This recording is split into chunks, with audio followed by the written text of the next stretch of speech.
اللہ کے علاوہ کوئی ایسی ذات نہیں جس کی غلامی کی جائے، بس صرف اور صرف اللہ ہی کی غلامی کرو۔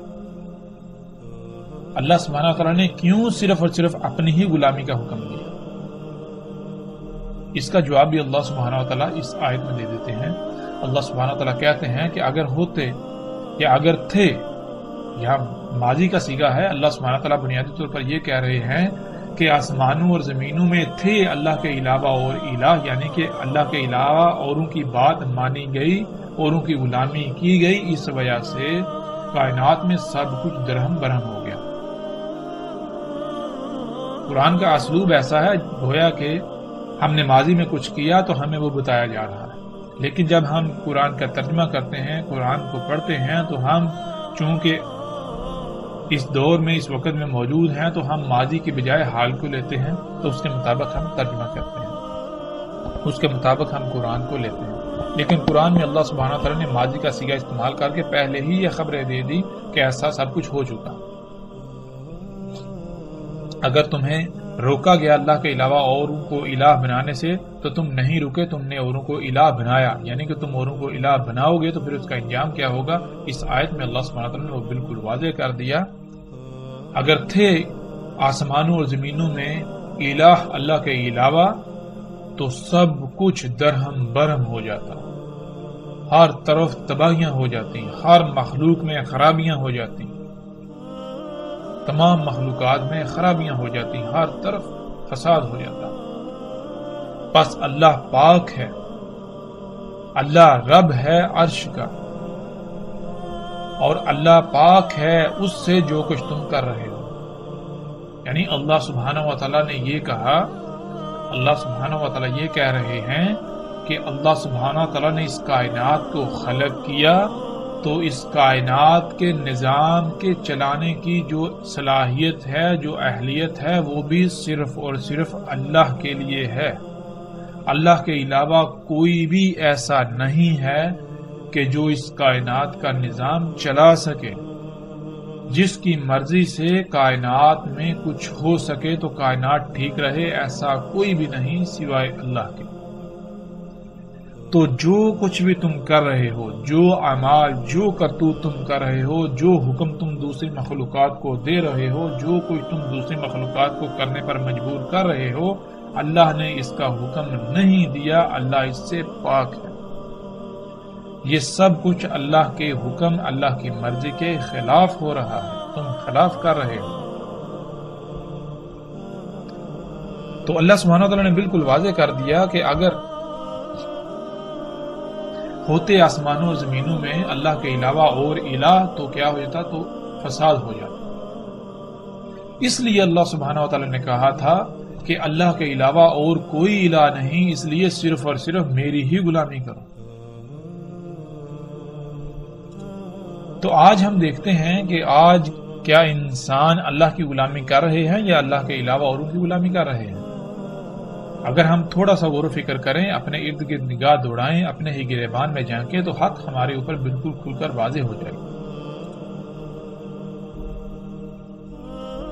اب سوال یہ پیدا ہوتا ہے کہ اللہ سبحانہ و تعالیٰ نے ایسا کیوں کہا کہ اللہ کے علاوہ اگر اور الہ ہوتے تو ہر شے درہم برہم ہو جاتی، کائنات میں تمام مخلوقات جو ہیں ان میں فساد ہو جاتا، ان میں خرابیاں ہو جاتی، بیماریاں، نقائص، عیوب پیدا ہو جاتے، سب سارے کا سارا نظام درہم برہم ہو جاتا۔ اللہ تعالیٰ نے جو کائنات میں ایک میزان، ایک توازن قائم کیا ہوا ہے وہ بگڑ جاتا۔ یہ کیوں اللہ تعالیٰ نے کہا؟ اور کیوں اللہ تعالیٰ نے یہ کہا کہ اس کائنات کا نظام چلانے کی اہلیت و صلاحیت صرف اور صرف اللہ ہی کی ذات میں ہے، اللہ کی ذات کے علاوہ کوئی بھی ایسا نہیں جو اس کائنات کا نظام چلا سکے۔ کیوں اللہ تعالیٰ نے ایسا کہا؟ اور جو کچھ تم کر رہے ہو اللہ تعالیٰ اس سے پاک ہے، یعنی کہ یہ اللہ کی مرضی کے خلاف ہو رہا ہے، اللہ تعالیٰ ایسا نہیں چاہتا، تم اللہ کے مقابلے پر الہ بنے ہوئے ہو۔ ایسا کیوں اللہ سبحانہ تعالیٰ نے کہا؟ کیوں اللہ تعالیٰ نے صرف اور صرف اپنی غلامی کا حکم دیا؟ تو اس کی وضاحت بھی اللہ سبحانہ تعالیٰ قرآن میں کھول کر دیتے ہیں، جیسا کہ ہم ان آیات میں دیکھ سکتے ہیں۔ اللہ سبحانہ تعالیٰ کہتے ہیں اور وہی ہے ذات جس نے خلق کیا آسمانوں اور زمین کو حق کے ساتھ۔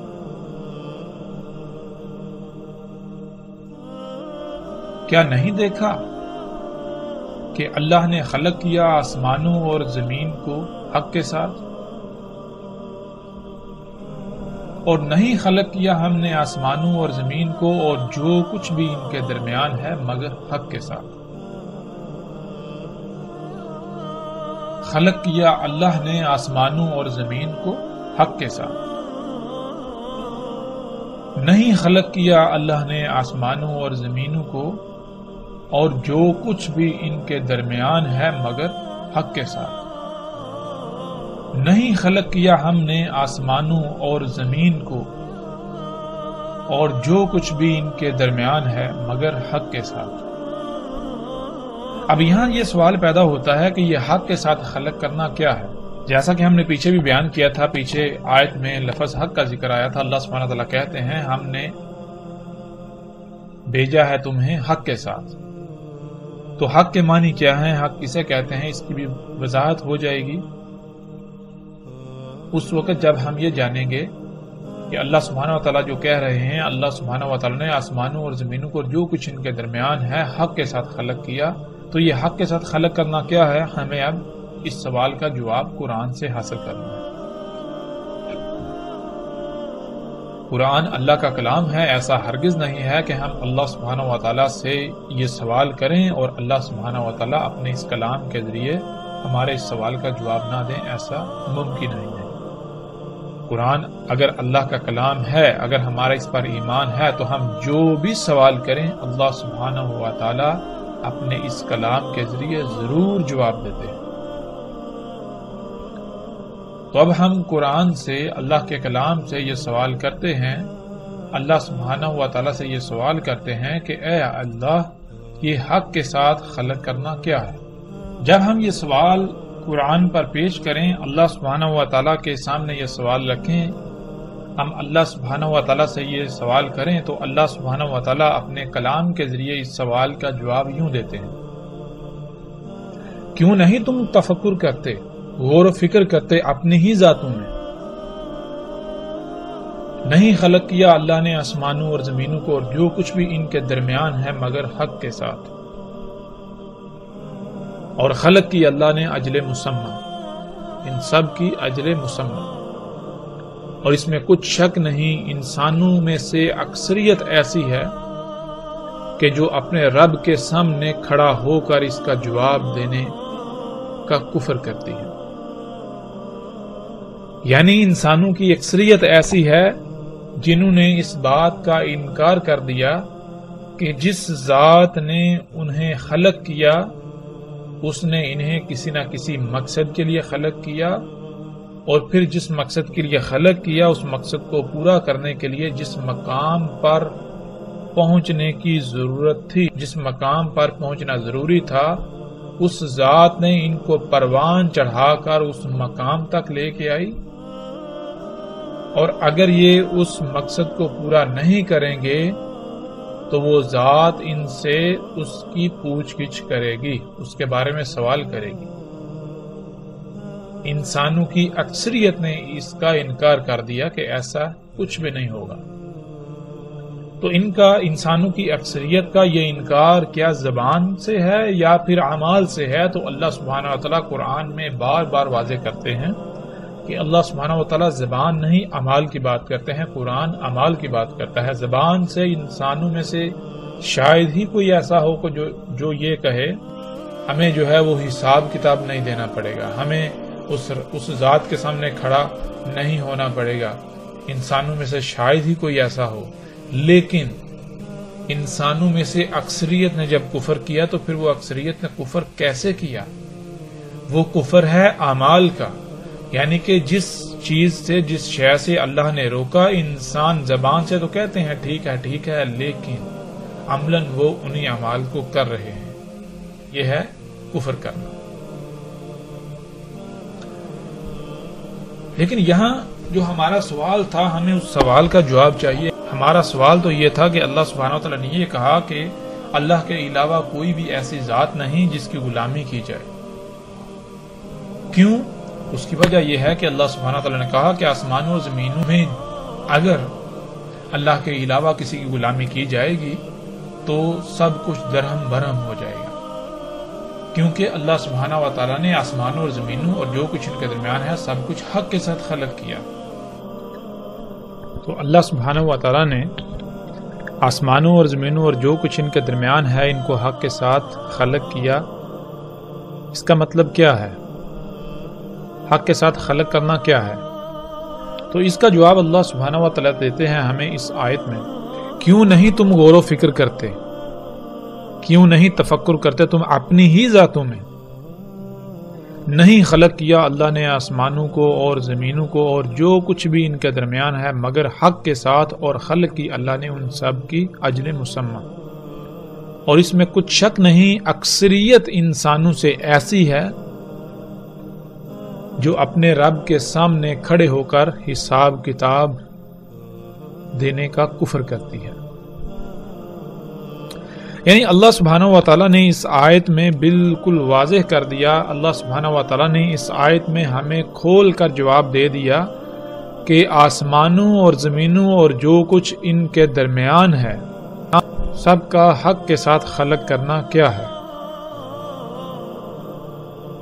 اس کا جواب اللہ سبحانہ و تعالیٰ نے اس آیت کے پہلے حصے میں دے دیا۔ اللہ سبحانہ و تعالیٰ کہتے ہیں کہ کیوں نہیں تم غور و فکر کرتے، کیوں نہیں تم تفکر کرتے اپنی ہی ذاتوں میں؟ یعنی کہ جب ہم اپنی ہی ذاتوں میں غور و فکر کریں گے تو ہم پر یہ بات بالکل کھل کر واضح ہو جائے گی کہ آسمانوں اور زمینوں کا اور جو کچھ ان کے درمیان ہے سب کا حق کے ساتھ خلق کرنا کیا ہے، اور جو اللہ سبحانہ و تعالیٰ نے ان کی اجل مسمى خلق کی وہ اجل مسمى کیا ہے۔ اور پھر ہمارے اوپر یہ بات بھی واضح ہو جائے گی کہ اللہ سبحانہ و تعالیٰ نے کیوں صرف اور صرف اپنی ہی غلامی کا حکم دیا، اور کیوں اللہ سبحانہ و تعالیٰ نے کہا کہ اللہ کے علاوہ اگر کسی کی غلامی کی جائے گی تو کائنات میں فسادت، ہر طرف فساد ہو جائے گا، درہم برہم تمام مخلوقات میں خرابیاں ہو جائیں گی۔ کیوں اللہ سبحانہ و تعالیٰ نے یہ کہا کہ اس کائنات کا نظام صرف اور صرف اللہ سبحانہ و تعالیٰ کی ذات ہی چلا سکتی ہے، اس کے علاوہ دوسرے کسی میں یہ اہلیت و صلاحیت نہیں کہ وہ اس کائنات کا نظام چلا سکے، یا پھر اللہ کے علاوہ اگر کسی کی ایک رائے برابر بھی بات مانی جائے اس کائنات میں، کسی کی مرضی کے مطابق اس کائنات میں رائے برابر بھی عمل کیا جائے تو یہ کائنات ٹھیک رہے، ایسا ہرگز نہیں۔ اگر اس کائنات میں اللہ سبحانہ و تعالیٰ کے علاوہ کسی کی مرضی کے مطابق ایک رائے برابر بھی عمل کیا گیا تو اس سے کائنات میں فساد ہوگا۔ تو ناظرین، اب سب سے پہلے ہمیں اپنی ہی ذاتوں میں غور و فکر کرنا ہے۔ جب ہم اپنی ہی ذاتوں میں غور و فکر کریں گے تو حق کھل کر ہمارے سامنے آ جائے گا۔ جب ہم اپنی ہی ذاتوں میں غور و فکر کریں تو جو سب سے پہلی بات ہمارے سامنے آتی ہے وہ یہ کہ ہمارا جسم دو حصوں پر مشتمل ہے۔ ہمارے جسم کے دو پہلو ہیں، ایک پہلو ظاہری اور ایک پہلو باطنی جو کہ پوشیدہ ہے۔ دوسرا، ہمارا جسم لا تعداد اعضاء کا مجموعہ ہے، اور دوسری بات یہ کہ ہمارا جسم کئی اعضاء کا مجموعہ ہے۔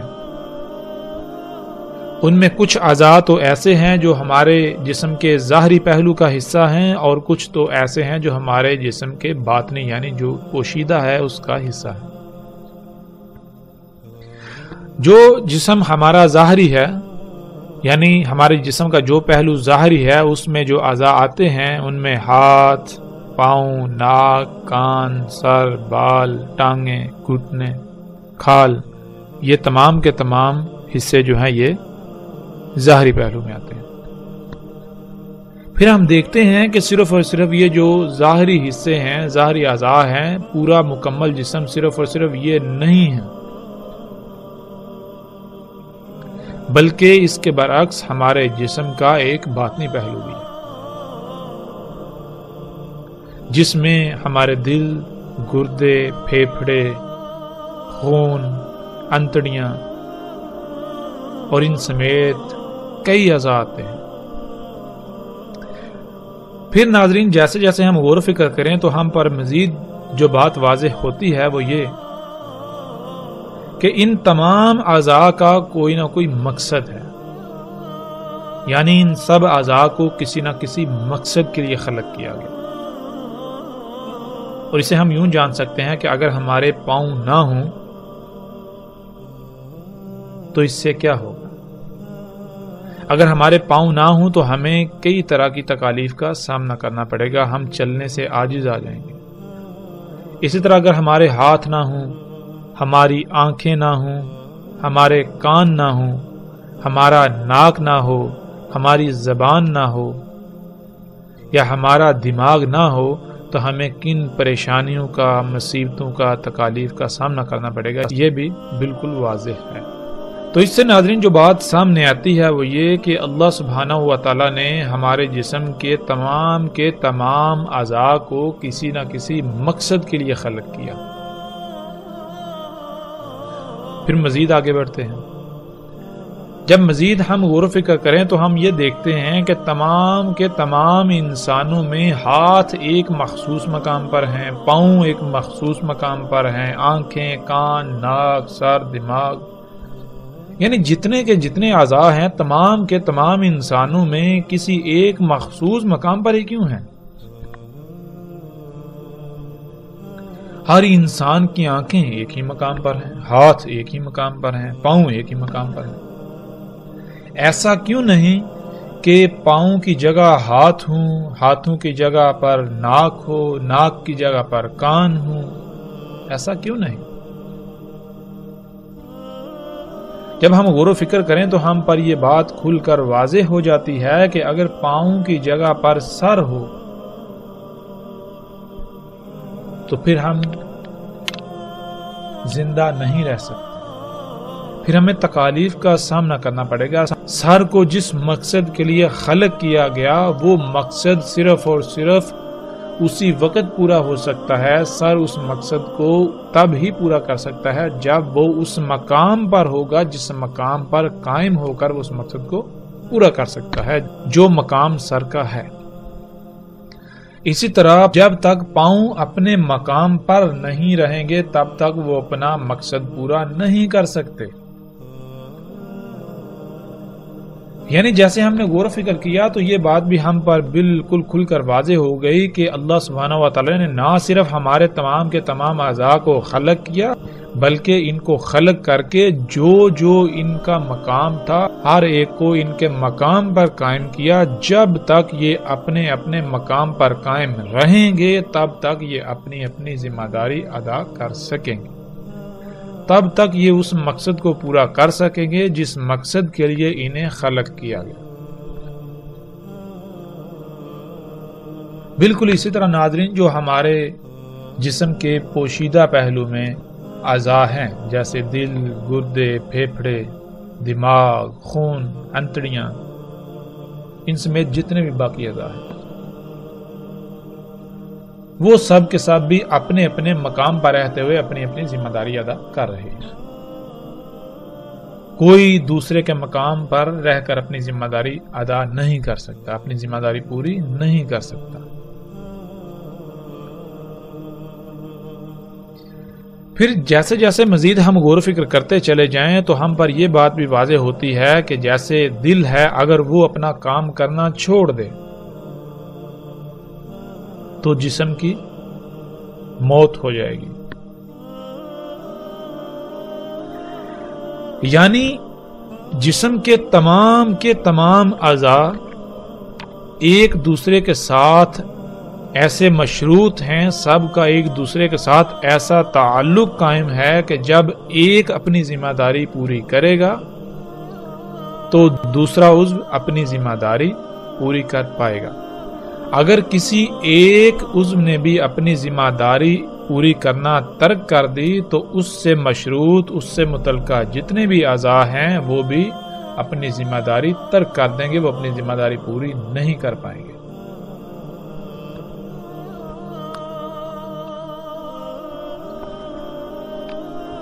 تو اس سے جو بات سامنے آئی وہ بات یہ سامنے آئی کہ اللہ سبحانہ و تعالی نے ہمارے جسم کو ایک مشین کی مانند خلق کیا۔ ہمارا جسم کئی اعضاء کا مجموعہ ہے، ہر عضو ایک پرزے کی مانند ہے، اور یہ تمام اعضاء ایک مشین کے پرزوں کی مانند اپنے اپنے مقام پر فٹ کر دیے گئے۔ جب تک یہ تمام کے تمام اعضاء اپنے اپنے مقام پر رہتے ہوئے اپنی اپنی ذمہ داری ادا کریں گے تو پورا جسم گویا کہ پوری مشین بالکل ٹھیک رہے گی۔ اگر کسی ایک نے بھی اپنی ذمہ داری ترک کی تو اس پوری مشین کے اندر خرابیاں پیدا ہو جائیں گی، اور اگر ان خرابیوں کو دور نہ کیا گیا تو پھر یہ پوری کی پوری مشین ایک وقت ایسا آئے گا جب تباہ ہو جائے گی۔ پھر اسی طرح مزید جب ہم غور و فکر کریں، جب ہم پر یہ بات واضح ہو گئی کہ تمام کی تمام مخلوقات یعنی ہمارے جسم کے تمام اعضاء جب تک اپنے اپنے مقام پر رہتے ہوئے اپنی اپنی ذمہ داری ادا کریں گے تو پورا جسم ٹھیک رہے گا، پورے جسم کا نظام ٹھیک رہے گا۔ جب بھی کسی ایک نے بھی اپنی ذمہ داری ترک کی یا لاپرواہی کی، کمی کی یا کوتاہی کی تو اس سے بھی اس جسم کے اوپر منفی اثرات مرتب ہوں گے۔ اب ناظرین، اس پورے جسم پر اللہ سبحانہ و تعالی نے ہمیں اختیار دیا ہے، اور پھر ہم پر یہ بھی واضح کر دیا جب ہم کچھ کھاتے ہیں تو ہمارے جسم کو توانائی حاصل ہوتی ہے۔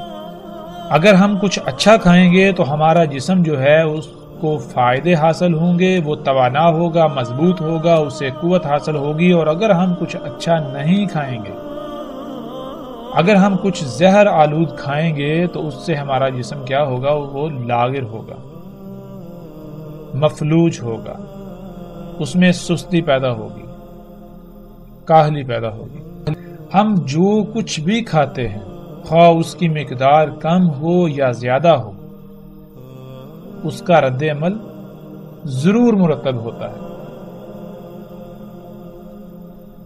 ہم جیسے ہی اپنے جسم میں گہرائی میں جا کر غور و فکر کریں گے تو ہمیں یہ بالکل واضح ہو جائے گا کہ اگر ہمارے جسم میں کوئی رائے برابر بھی عمل ہوتا ہے تو اس کا رد عمل ضرور ظاہر ہوتا ہے۔ اگر عمل اچھا ہوگا، مثبت ہوگا تو اس کا رد عمل مثبت سامنے آئے گا، اور اگر عمل جو ہے وہ منفی ہوگا تو اس کا رد عمل بھی منفی سامنے آئے گا۔ تو اللہ سبحانہ و تعالی نے ہمارے جسم میں تمام اعضاء کو خلق کر کے ہر عضو کو اپنے اپنے مقام پر رکھ دیا، یعنی کہ ایک بہترین توازن قائم کر دیا، جس کا اللہ سبحانہ و تعالی سورہ رحمان میں بھی ذکر کرتے ہیں۔ اللہ سبحانہ و تعالی کہتے ہیں اور وضع کر دیا میزان، یعنی توازن قائم کر دیا۔ جب ہم نے اپنی ہی ذات میں، اپنی ہی ذاتوں میں غور و فکر کیا تو ہمیں ہر لحاظ سے اللہ سبحانہ و تعالی کا وضع کردہ میزان نظر آیا۔ ہمارا جسم، اس میں ایک انتہائی غیر معمولی توازن قائم ہے، اور یہ توازن کب تک قائم رہے گا؟ اس کا جواب بھی اللہ سبحانہ و تعالی نے قرآن میں بالکل واضح کر دیا۔ سورہ الرحمن میں ہی اللہ سبحانہ و تعالی کہتے ہیں، جان لو جو تمہیں ہدایات دے دیں ان کے خلاف اس میزان میں ہرگز مت کرو۔ یعنی اللہ سبحانہ و تعالیٰ کہہ رہے ہیں کہ جان لو جو تمہیں ہدایات دے رہی ان ہدایات کے برخلاف، ان ہدایات کے برعکس کوئی بھی عمل نہ کرو اس میزان میں۔ پھر آگے اللہ سبحانہ و تعالیٰ کہتے ہیں اور قائم کرو وزن قسط کے ساتھ اور نہ خسارہ کرو میزان میں، جو ہم نے توازن قائم کر دیا اس میں خسارہ نہ کرو۔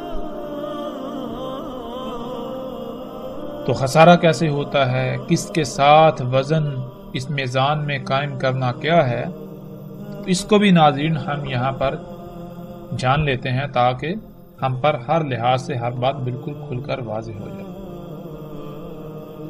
مثال کے طور پر صبح ہم اٹھتے ہیں، کھانا کھاتے ہیں، اس کے بعد کام کرتے ہیں، تو کیا ہوتا ہے؟ جسم کو کھانا کھانے سے جو قوت حاصل ہوئی تھی وہ آہستہ آہستہ ختم ہو جاتی ہے. وہ قوت ہم نے صرف کر دی، استعمال کر دی کاموں میں.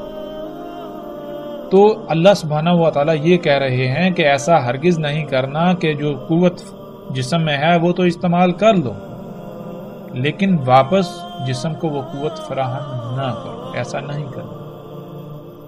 قسط کہتے ہیں مثال کے طور پر ایک ترازو ہے، اس کے 2 پلڑے ہیں، دونوں پلڑوں میں برابر برابر وزن کی اشیاء رکھی ہوئی ہیں. تو اگر آپ اس کے ایک پلڑے سے کچھ اٹھاتے ہیں تو وہاں اتنا ہی وزن دوبارہ رکھ دینا تاکہ وہ جو میزان ہے، جو توازن ہے وہ برقرار رہے، توازن بگڑے نہ. تو اللہ سبحانہ و تعالیٰ نے جو ہمارے جسم میں میزان قائم کر دیا، ہم نے قسط کے ساتھ اس میزان کو قائم کرنا، یعنی اپنے جسم میں جو کچھ استعمال کرنا ہے واپس اس جسم کو اللہ کی ہدایات کے مطابق وہ فراہم بھی کرنا ہے. جب تک خالق کی ہدایات کے خلاف کوئی عمل نہیں ہوگا، تب تک خالق کی ہدایات کے مطابق اس میزان میں عمل کیا جائے گا تو اس میں کوئی خسارہ نہیں ہوگا، کوئی کمی نہیں ہوگی. اور جب ہی ہم نے خالق کی ہدایات کو نظر انداز کیا تو اس میزان میں خسارہ ہو جائے گا.